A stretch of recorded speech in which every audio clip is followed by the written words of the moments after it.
Soft purr of an electric juicer comes from the kitchen. Someone's working. But I can't get back there. I thought he said to go through this door, but I guess not. We have to go elsewhere and around. Well, that's fine. I am liking this game. It's weird, it's dumb, it's dark, it's kind of depressing. It's very depressing, but it's presented in a very stylish manner. I've been really itching to play a CRPG in a long time. Or for a long time. Not in a long time. Just because, like, I grew up with them, and, like, I've been wanting to go back to, like, Pathfinder Kingmaker, and I think I still will. Maybe on my own time, maybe off stream. But this came at a really perfect time for that, because it's just, like, it's so stylish. It took me an hour to get out of this goddamn cafeteria. This is going to be a long game, but that's kind of okay. Anyway, let's look at stuff for a little bit, and then we'll get to the crime scene. Let's see. Do I want to... No, the music is... I'm going to turn down the music just slightly. I realize it's not very loud, but the problem is the voice acting is actually pretty quiet. And so I'd rather not have to balance it too hard.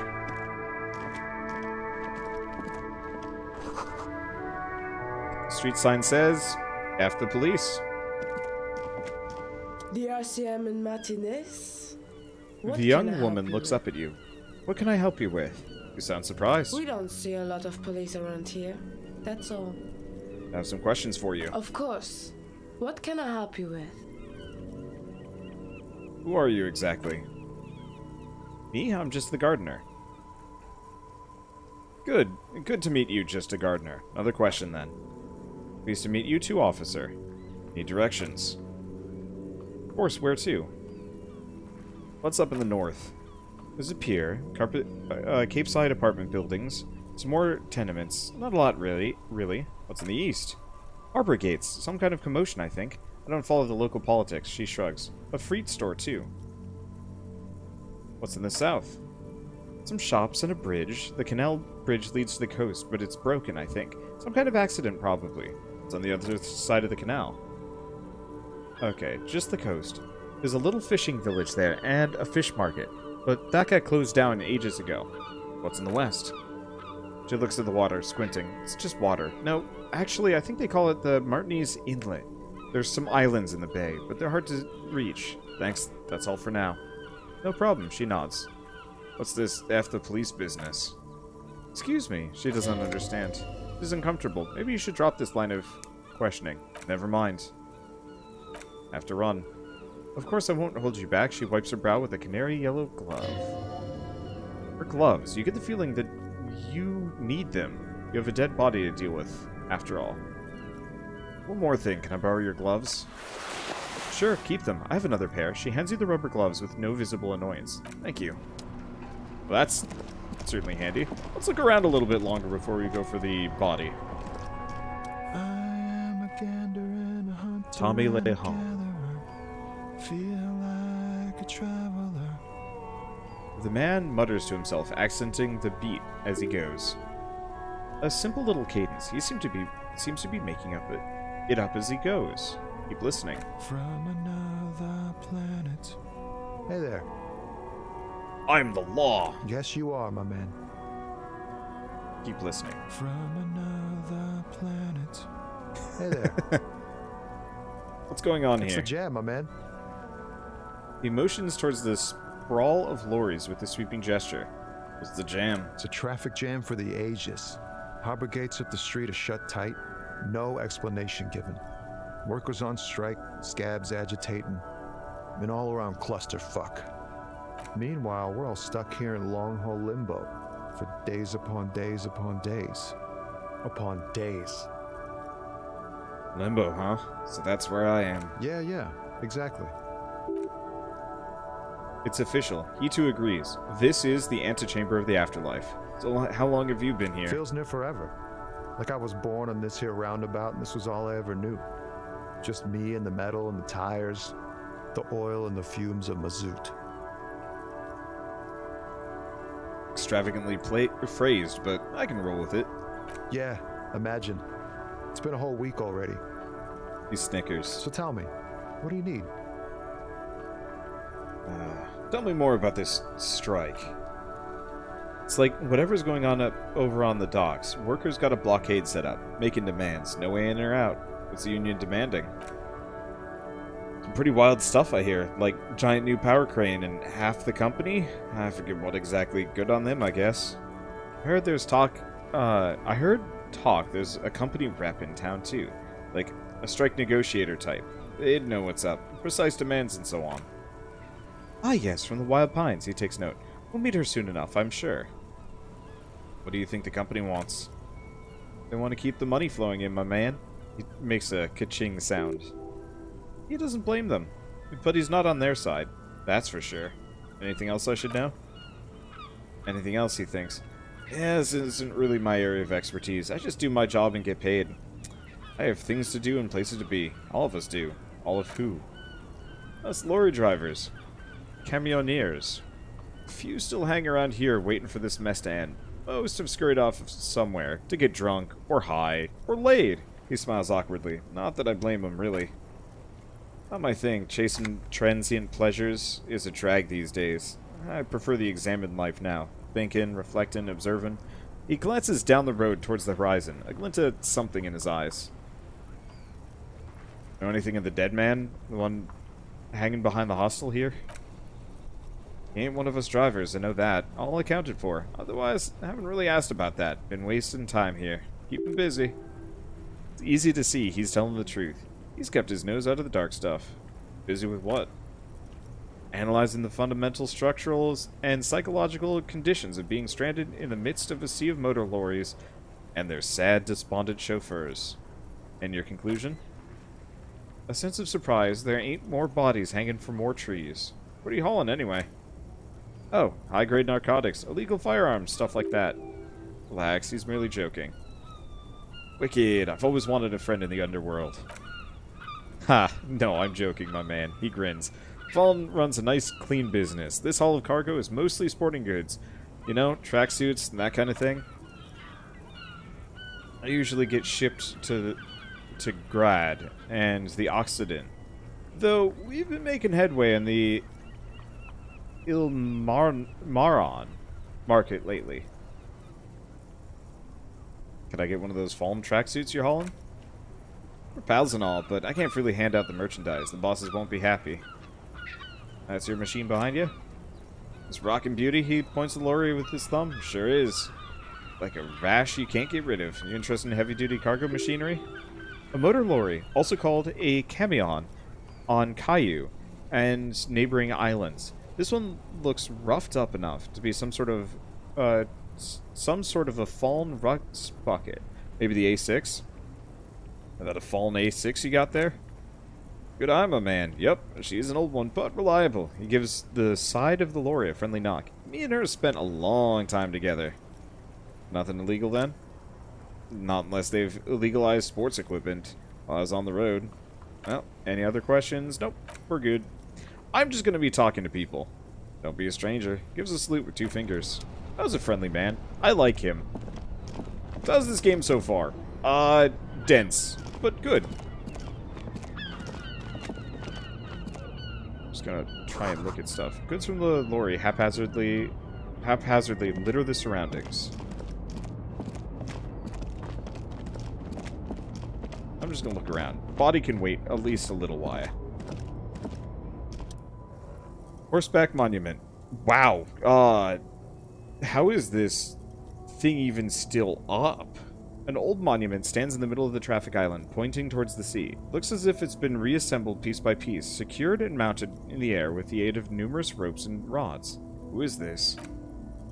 A silver plaque on the statue's pedestal reads, I am Felipe III, the Squanderer, the greatest of the Philippian kings of Revical, son of Felipe II, the opulent, father of Felipe IV, the insane.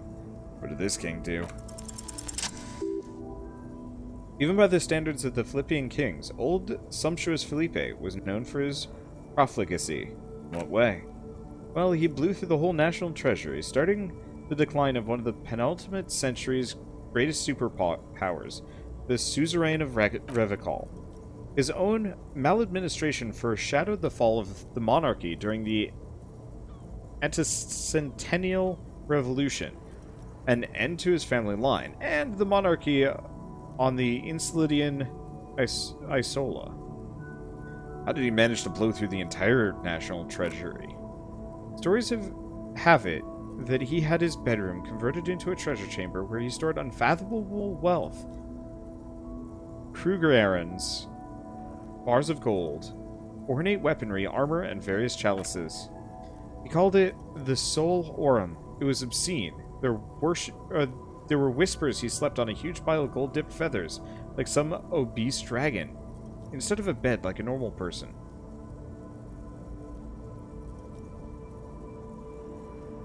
Deplorable farce. No wonder everything went to shit. But wait, you haven't heard of his fabled cocaine addiction. The what now? You see, old Felipe wasn't nearly just good at squandering the national treasury on gold and ceremonial weaponry. He was also a prestigious snorter of nose candy. So he was addicted to nose candy, a bloated druggie? That's what the revolutionaries said 150 years later, right before they emptied out the royal mausoleum and dumped His Majesty's mortal remains in the Elysium Bay. There's a lot to process. His Majesty's courtiers said it helped him connect with the higher realms. Okay, where's he buried now? Beneath the cold waves of the Elysium Bay, thrown there by the revolutionaries after they cleaned out the royal mausoleum. What happened to the statue? The original was blown apart by communards, then further damaged during the landing of the coalition's airships during the turn-of-the-century revolution, when the Marni was leveled. Most historians think the coalition's hasty landing may have ultimately saved the statue. If the communards had more time, they would have reduced it to even finer pieces. We restored the monument. Some years ago, a group of liberal, artistically inclined individuals, designers mostly, thought it would be ironic to restore the statue of the most wasteful ruler of Revocol in the poorest part of the city. This statue is supposed to capture the moment it was blown apart, like an instant frozen in time, a rare butterfly trapped in amber, floating on a sea of shit. It's brilliant. It's so funny and nihilistic. People in Martinez tend to disagree, as do many prominent art critics and thought leaders with more nuanced social awareness than the young ironists. Felipe III, the Squanderer, however, with his bronze face up in the air, doesn't seem concerned about what the hoi polloi think of him in death. Not that they ever did in life either. Leave. I am very glad I went with an intellectual. This is fun. The encyclopedia is hilariously sassy, and it's great. White tank top, musical instrument. Oh, so the equipment actually does matter a little bit.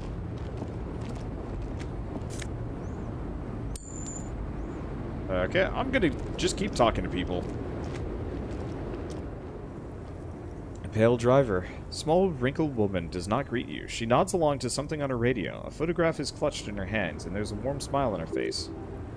The photo is an ambrotype from the turn of the century, as golden as her smile. It's the warmth of a winter night's fire. Sorry. This font is not easy on me. Also, I need new glasses bad. I'll get them in about a week, but until then I have to deal with double vision. Anyway, maybe she could give you comfort and shelter. Some cigarettes and food money. Maybe she's your... Excuse me, ma'am. I'd like to ask some questions. No response. Whoever this woman is, your words fail her. Or your words fail to reach her. Grandma? Nothing. The smile just keeps widening. Her hair is like a gray like lead. Well, nothing to do here. I'm not going to abuse people unless they deserve it.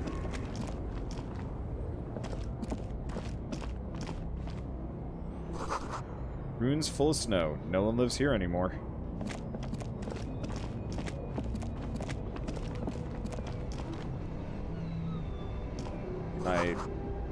Old slogan. Humanox covers the truck. Well. Okay, I can get back around. Let's see, this game reminds me of Tales of the Loop, that Swedish post-apocalyptic game I played. I can kind of see that. It's definitely an alt reality, which I kind of appreciate. Look at this thing. This is... What the hell kind of vehicle is this? I love it. It doesn't make any sense from, like, a vehicle standpoint, but it's awesome. Capri Kanema. Before you stands a motor carriage. The bodywork is covered in blue and white livery bearing the number 57. Vapor emanates from the large engine on the back of the vehicle. It hasn't had time to cool off yet. This must be the infernal machine that tore you from oblivion, the Capri Kanema motor carriage. Open the door. In the cabin, you are welcomed by a set of steering levers, a radio microphone on a hook, a pull-out toolbox under the seat, and a soft glow of the fuel preheater gauge.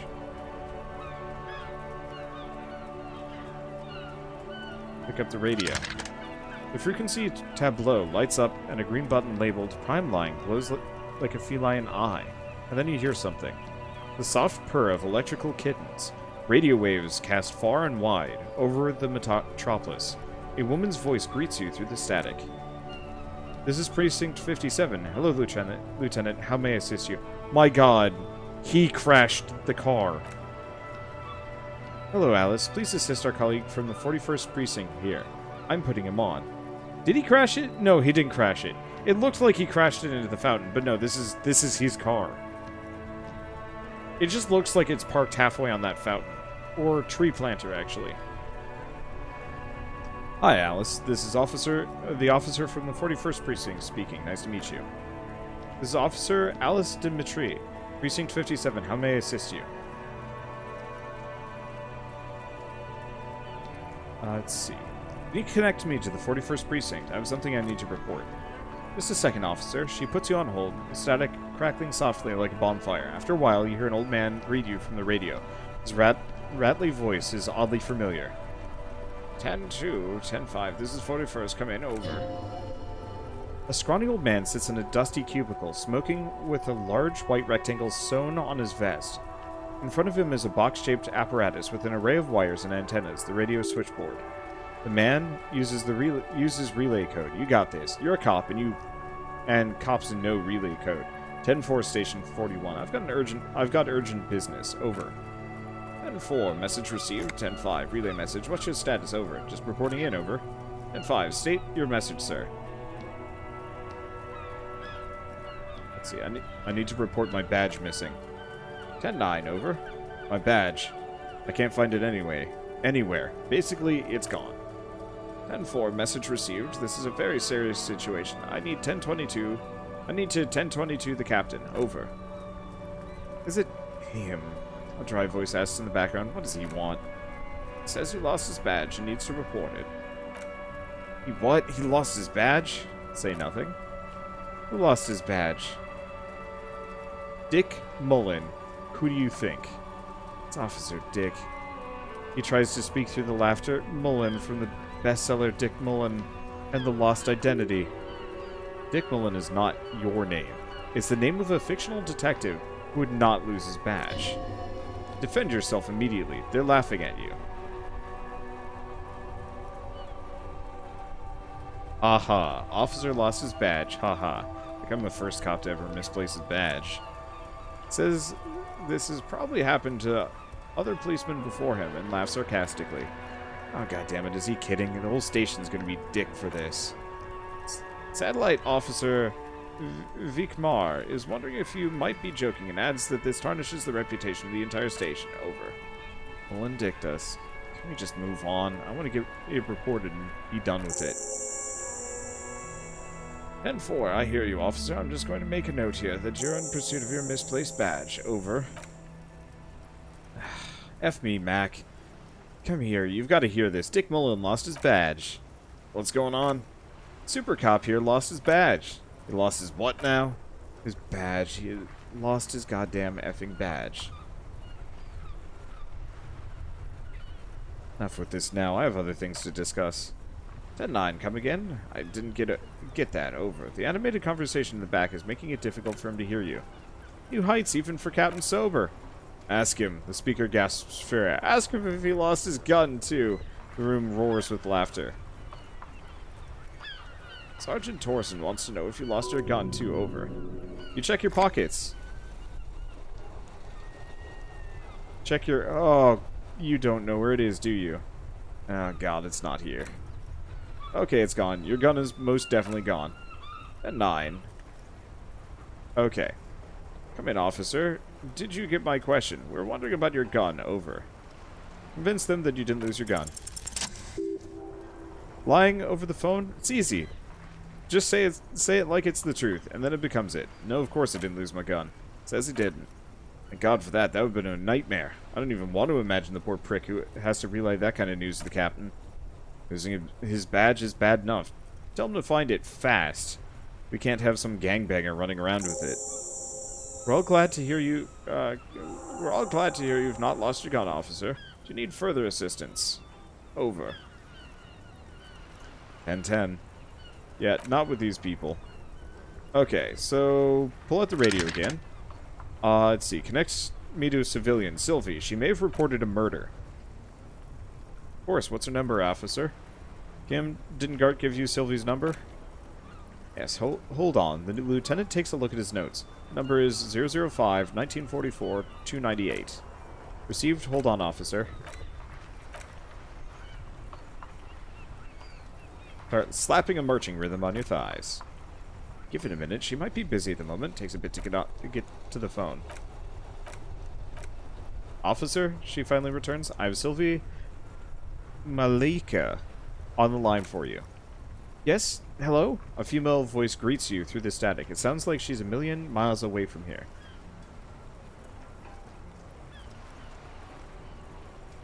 Hello, this is the police calling. I have some questions for you about your last days at work.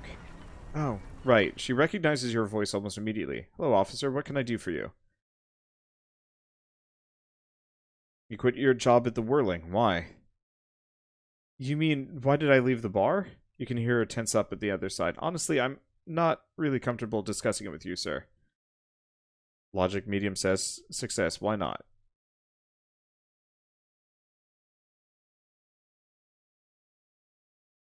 Wait, why aren't you comfortable discussing it with me? Let's just say I left because I needed to get away from someone. Okay, did you leave because of Gart? What? She stops abruptly? No, why would you even think that? He told me he asked you out. Are you saying it didn't happen? Please don't bring Gart into this. It's none of your business. I already told you I don't want to talk about this. You're messing everything up again. Was it you who called the police? No, not me. Do you know who made that call? No, sorry, I don't. She clears her throat. Not a lot of people have phones around here. Copper thieves take the wires. People don't have the money to have the cables put in again. They use the union's phone or the one in the closet. So the union has a phone. And there's one further down the coast. Got it. It was someone else, the lieutenant makes a note. We'll find them sooner or later, officer. It might take a while. Why didn't you call? Didn't a corpse behind your workplace bother you? What? Of course it bothered me, but I thought the union already knew about the corpse. What does the union have to do with anything? No one calls the police. You can hear her adjust the receiver in her hand. The union would get angry. What do you mean by that?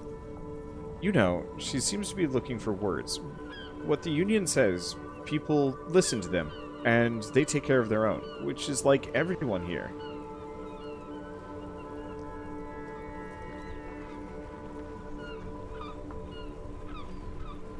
Wait, Kim? Is she speaking the truth? Is the union the law around here? Legally, no. In reality, yes. He looks around. Marni is de facto policed by the dock workers union. Words are not necessary to feel the lieutenant's discontent from the situation. Looks like there's a limit to my authority, then.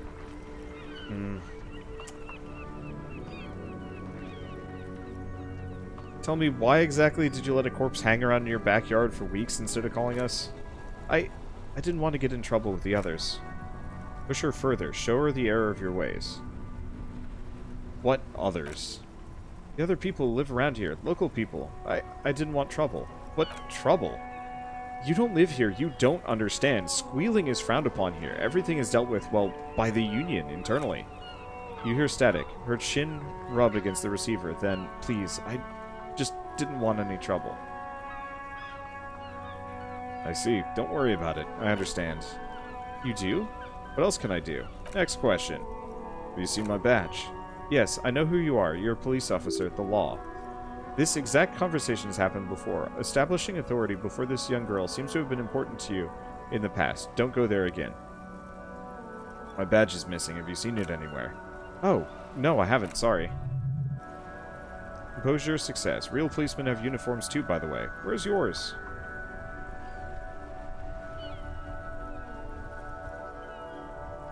Ah, my uniform too. God, I should really look into that. Yes, you absolutely should. It's awful that you lost it. It feels like you haven't worn yours in a long, long time. Have you seen my policeman uniform? Uniform? I never saw you in any uniform. You had your things on. The disco things. I think I got all I need, thanks. I do hope so. Please don't call me again. Bye. Wait, why does she seem angry with you? Yes, you have obviously done something to upset her. At the Whirling in Rags, when she was still working there. Wait, before you go, you're mad at me, right? Tell me, what did I do? I can't remember anything. I'm not mad, it's just the static sighs again. You're so drunk and emotional all the time. Then there's the skua thing. Then the skua thing happened. It just made me want to quit. So you're telling me that I was the one who made you want to quit? Yes, obviously, you're the worst client I've ever seen, and I've seen so many assholes in this place. I've had sailors fighting, union guys grabbing my ass, kids stealing booze. Once a guy was glued to the karaoke machine every night for 2 months, but you, she pauses. Go on, I want to know what I did. Well, you're worse than all of them. Honestly, you were getting borderline aggressive. Even about little things, like not turning down the volume at 3 a.m. I even liked one of those songs you kept listening to on repeat. No more. I hate it now. Hold on, which song? We Go On, by the O.O. She sighs. I can't listen to it anymore. You've turned it into a parody. Sorry. Sorry about the song. To hell with that song. Then there is your room, your project. An experiment to see how bad it can get in there. I tried to send the cleaner, but you wouldn't let me. Threatened to make me understand. I had no idea what you meant, and I don't want to know. And then you screamed something about how you're actually a real cool guy, and no one understands it. One of the coolest guys there is. The coolest guy in Jamrock. Something about disco, too. Sounds intense. And then I had to deal with your toilet. The one you clogged with police documents, causing water damage downstairs in the kitchen. I won't even mention you waving your gun around, harassing customers, threatening to sing karaoke, threatening to kill yourself. Wait, police documents? Ugh. The ones I had to wrench out of your toilet. What happened to them? Damn it, I don't remember what I did to your damn papers. I don't remember every little thing I do. Resentment gives way to concern in her voice. Especially when there's a hurricane loose. It's your fault for losing them, not mine. Something in you wants to immediately forget about this. As if there was a reason you threw them away. Okay, I get it. I wasn't a very good tenant. No, you really weren't. You were simply the worst.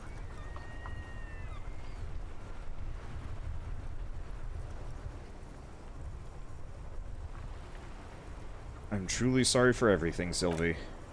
God, I knew I shouldn't have brought it up. Just try not to call again and pretend this never happened.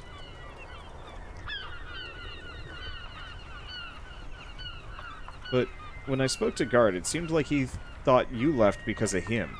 Wait, really? No, this is absolutely not true. I like Guard. I really do. Didn't he cross the line when he asked you out? No. I was actually flattered. I've always liked him. It's just bad timing with the corpse and all that. There's a pause. You can almost see her on the other side. The telephone cord coiled around her index.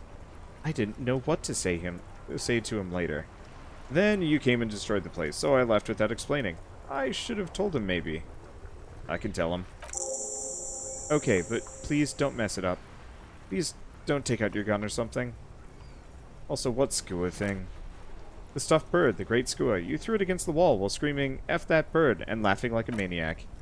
I think you said it had been giving you shit ever since you got here. Why do I always end up screwing everything? Or screwing everything up? It was a pretty bird. There since I started working in Whirling. Really liked her. We called her Scotty. What else did I sing besides Oh, I'm looking for a song.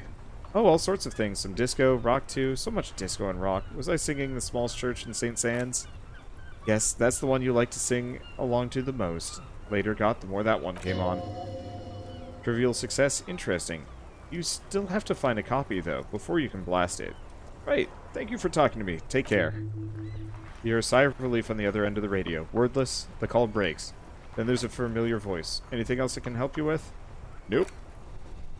57th over and out. Okay. Run your fingers over the steering levers. The white suede feels luxurious under the touch of the metal clutch handle, so very familiar in your palm. Let's see. Well, this is Kitsuragi's car, so I shouldn't mess around with. God, I'm a terrible, awful person, and I hate everything about who this guy was before I got control of him. Some great tectonic forces cracked the pavement, like an eggshell. The damage looks like it could have been caused by an earthquake. What else have we got in the immediate area? That's caps lock. Can I sit on the bench? Isn't that your car? No, it's Kitsuragi's. The worn and beaten wooden planks of the bench do not look overly comforting. The lieutenant looks down the street. We can sit on benches after we solve the murder. Let's go. Okay, so we can revisit it later.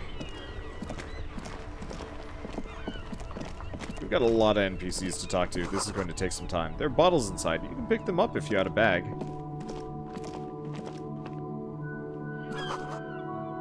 Okay. Well, I guess let's deal with the body first and foremost.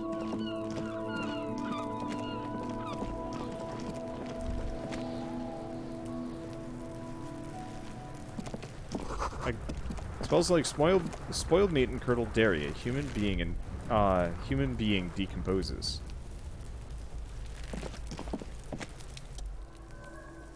There's several footprints in the mud, left by work boots. Anywhere from 6 to 12 pairs have walked here. Get an exact count. What do you think you are? A super detective? You're hungover. These are just dents in the mud. No pattern emerges for the time being. What kind of boots? Heavy workers' boots with reinforced toes and hobnails all over the yard. Isn't this something an industrial worker would wear? Okay, so we can't do this one again. Workers' boots, tracks. Point to them. Noted. The lieutenant takes out his little notebook. Okay, so I want to take a look at some of these things. So... Oh. Temporary research bonus. -1 logic, head in the clouds. Research time. Okay, whatever happened to Guillaume Le Million, who, with his amber mane and sparkling teeth, beguiled the tattered remains of the nation? Who you suffered and suffered? Did he dematerialize in a cloud of cocaine dust? Or did he simply stand in the corner and melt into the slandering new lines of some starlet Boite de Nuit? Nuit? I don't know. 20 years ago. Spare a thought for his great ass, too. Or wait, maybe he became a police officer in Revicol, West. Okay, so bonuses from thoughts. Health, my morale is low.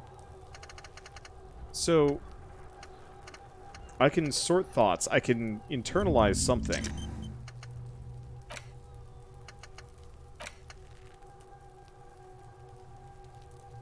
This is weird.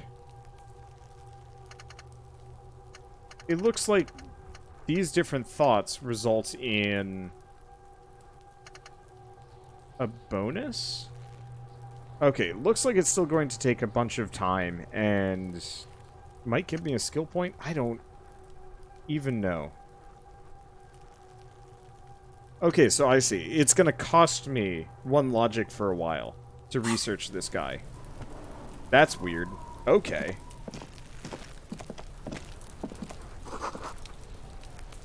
The winch mechanism has been oxidizing for some years.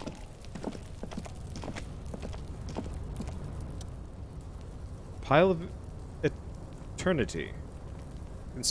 Inconspicuous pile of roofing material. Eternite. Maybe? Why am I looking at this pile of roofing material? Because there's a secret door hidden behind the panels of Eternite. That's why they're too orderly. Pull them aside.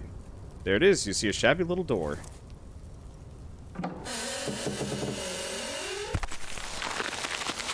I should probably start quick saving. And yeah, I should also take the headache pills. There it is. You see a shabby little door. What's this then? A tool shed? He peeks inside. Let's investigate. So, first and foremost, I'm going to check some things. 1, do I have... This seems like the kind of game that I should save early and save often. Let's take the headache pills. Might as well boost morale. Sometimes I get morale from just doing stuff, but not in this case. And looks like we get some more headache pills. Let's see. I'm going to try and stay at 2 out of 3, usually. Someone is trying to grow herbs in this greenhouse. This kid's ladder's rickety but climbable. Okay, and we've got 2 kids. One is chucking a rock at the body, which is bad. Kuno's got this! The boy throwing rocks at the dead body can't be older than 12. If there ever was such a thing as an ugly kid, then this is it. He's almost exquisite in his ugliness, like a gremlin. Oh yeah, never comfy, Kuno. Yells the other kid from behind the fence. Moment of your time, please. Can't talk, pig! She's coming up strong, throwing rocks!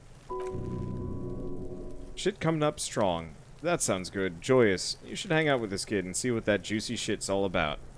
Juicy what now?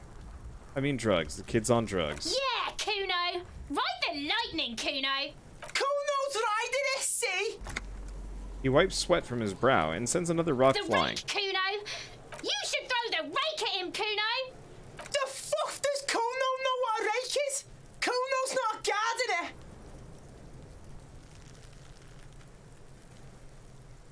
Kim, what should we do? We shouldn't do anything. I don't tempt such forces. What forces? You will see.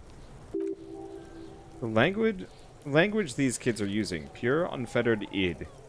There will be no reasoning with those creatures. Yep. We're just going to ignore it. I don't want to talk to them.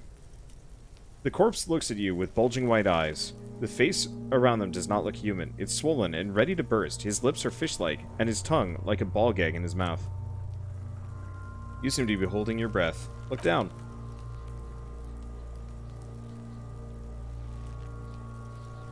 A cargo belt twists his neck at an unnatural angle. The body below appears stiff. It's letting out an ungodly rot. The smell seeps in even through your clenched nostrils. God, what is that? Why is it so bad? Active decay. The lieutenant raises a white piece of linen to his nose. It's okay to throw up, officer. No one is judging.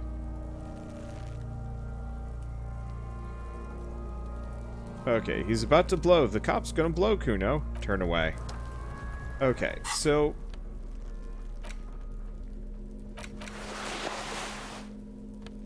shirt, physical instrument versus conceptualization. I'm gonna throw this on just because I kind of... This would be nice, the extra conceptualization bonus. Oh, so bonuses from items. So I'm not very sneaky. That's cool.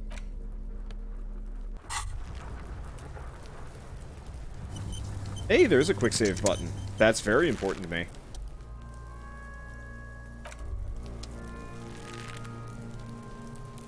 Okay. Well, I don't know how to get it down. Trash container is locked. The sliding lid has a padlock that says whirling in rags. There's something in there, not necessarily connected to the case, but still. Why am I looking at you, trash container? You're just a trash container. Body is downwind from here. Maybe you prefer the smell of garbage to the smell of death. Lieutenant, what do you think you'd be in there? Trash? Food waste from the cafeteria? They lock these containers to keep the derelicts from flocking in. Could be evidence, too. I feel like there's something in there. What do you mean, feel? Just a hunch. Maybe someone threw something in there. He leans in to inspect the lock. How do we get the lock open? Try using a pry bar. There's one in my motor carriage. Or, Lieutenant? Or we could ask for a key from the manager of the Whirling in Rags. He probably has one.